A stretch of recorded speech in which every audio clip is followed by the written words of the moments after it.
मी वीरा संतोष पुसारे. आमच्या शाळेतील श्री सिद्धेश्वर इंग्लिश प्राथमिक शाळा सोलापूर असे आहे. विकसित Bharat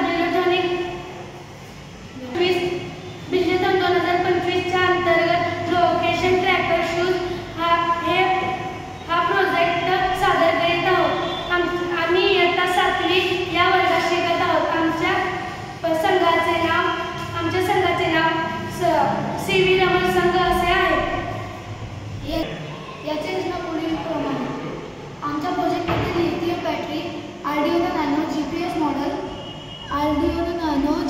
model, SI Medtronic GMS model, lithium battery याचा उपयोग केला आहे. ब्रेडबोर्डवर आम्ही GMS model, Arduino nano GPS model आणि लिथियम बॅटरीला कनेक्ट केले आहे. कनेक्ट करून घेतलेले. आपल्या सिस्टमला आपल्या एका नातेवाईकाच्या मोबाईल नंबरवर कनेक्ट